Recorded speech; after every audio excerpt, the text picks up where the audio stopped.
is my name. I was a TD in this area. I do my best. Yeah. Ruth Coppingger is my name. I was a TD in this area for a number of years, and I've been a community activist and a socialist in Dublin West, and I just want to first of all give my condolences to the family of George and to all of his friends and to all of the African communities in Blanchardstown who are suffering.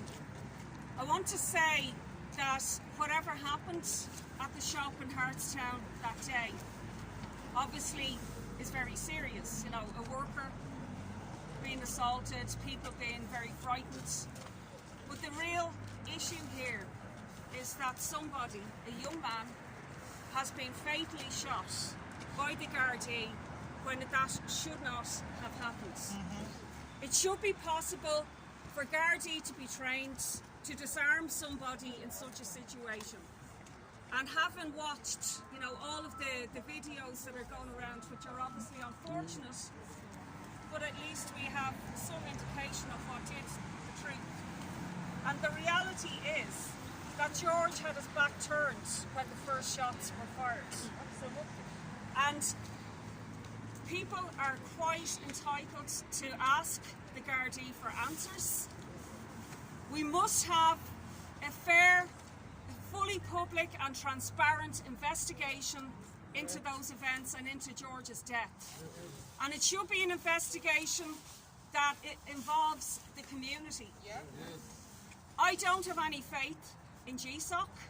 I don't have any faith in the Garda Ombudsman, to be honest with you, to have an independent investigation. The reason I don't have any faith is because of very recent events that have happened in Ireland, where the Gardaí, people have to be reminded, and this includes the entire working class community in Blanchardstown. Don't forget the role that the Gardaí have played against working class people in general. They do not represent the interests of ordinary people.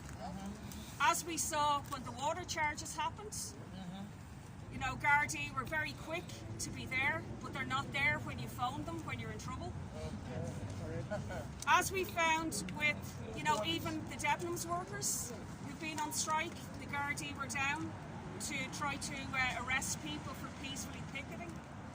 And we have to remind people of many other incidents. 20 years ago, John Carthy was a young 27-year-old as well, shot in Abilara by the guards as well. He also suffered from mental health. He had been deprived of any access. He was, to cigarettes and so on. The difference with his death, though, there was a siege for a day, but in the case of George, his death happened, you know, very, very quickly. And the point, people are fully entitled. This is an issue for the entire community, black, white, or brown. We have to point out to people that it is absolutely not acceptable for lethal force to be used in a situation where it did not have to be used. How was it not possible for 12 or 15 armed Gardaí to disarm a young man with a kitchen knife? Of course, nobody should have knives, but the reality is those are situations the Gardaí will be in every day of the week. I just want to say that it's a really serious concern for civil liberties for everybody in this country that has happened. I also want to say the fact that could this happen to a white person? Yes, it could. We have to say that. It could happen to, you know, some working class person in one of the, you know, estates that the Gardaí constantly sensationalise on the K and all of these programmes. However, that does not take away from the fact that every single day black people in this country experience racism and experience racism also from the Gardaí. There was a survey done showing that 30% of Gardaí had bad attitudes to black people. They also have bad attitudes to travellers. travellers in this country have experienced, racial profiling and bad treatment from the state and from authorities and from the Gardaí. So it is not acceptable. We have to have a police force that responds to the entire community, is answerable to the entire community, and is representative of the entire community. And we have to make this an issue for everybody. I want to say that the racism, the vitriol that's been spewed out on social media is extremely concerning for everybody. It's had an impact, obviously, on people who are black, who are a minority. It's had an impact on all of us as well, because it is not. We do not want to see our communities divided. And obviously, we all want to see effective and peaceful protesting taking place. That's what's happening here today. We also need to be mindful about COVID. We have to be mindful of social distancing. As somebody who takes part and has taken part in protests, because we don't want to put anyone's health in danger. So that could be something that an organising committee could look at, here today, as the pandemic is at its height. We also have to say that absolutely understandable anger is going to pour out, particularly from young people like the speaker I just heard. I completely sympathise with what she has said, and the experiences that she has had and many others are having. But we need to ensure that we have effective protests that are going to be able to involve more of the community and that don't lend themselves to being misinterpreted and misconstrued by racists and people who want to divide the community. So, like some actions that might have happened after, one of the previous protests, obviously that's just going to backfire and be counterproductive.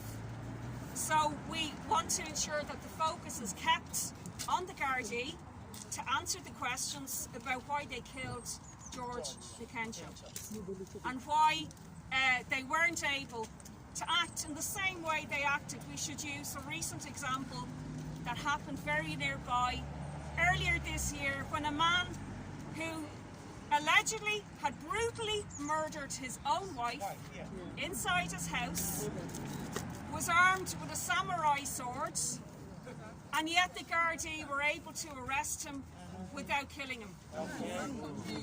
Why did they not do that? And those are the examples we should use. Why were they able to use less lethal methods, tasers or whatever? It really does defy credulity. I don't know who was responsible for the death, but the family and the community are entitled to those answers. And we have to demand it, from the public representatives that you've elected and from the entire community. I just want to finish by saying that Dublin 15 has been a multi-ethnic, diverse community. And we want to ensure that we maximise the unity in the community. We want to eliminate the scourge, the poison of racism. It is the case that not everybody who experiences discrimination understands the discrimination that you are feeling on a daily basis. In the same way as sexism is experienced by women, which men may not understand. Well, also people who are white don't understand what you are experiencing in terms of discrimination on a daily basis. People have to open themselves and listen to what's being said about how people are treated. And we need, in the last few days, I've attempted, I'm not a TD, but I am active in the community and will remain, political representative and a socialist, and will always be that all my life. But myself, John Birchall, who spoke earlier, and others, we will attempt to open up a dialogue in the community between, the black community and between all the representatives and community leaders. We started in the last couple of days to try to have a dialogue about, you know, the impact of this, and we have to continue that. And that's something that I'm willing to play a role in. Thank you so much. And I also want to mention, sorry, I also want to mention we have an article on our website, socialistparty.ie, and on my page, which we try to, you know, deal with all of the issues around this, including the issues John mentioned of the austerity this community has faced, the housing crisis, which is at a huge fever pitch, infecting, you know, everybody, including the African community very much so. I've worked with lots of the Nigerian community who've been faced with homelessness, and with Irish people. And I just want to say that on all of these issues, in order to fight the inequality that's been heaped on most people in this area, we need to stay united and maintain the type of solidarity that we saw in the marriage equality referendum, in the repeal campaign, in the water charges.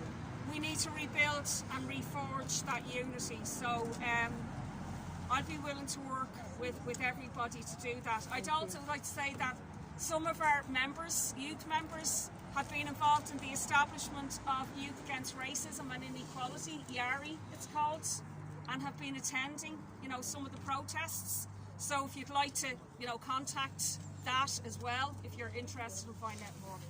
So just again to say condolences, and also keep up the peaceful protests, and let's try to build solidarity to get the accountability that we deserve. Thank you.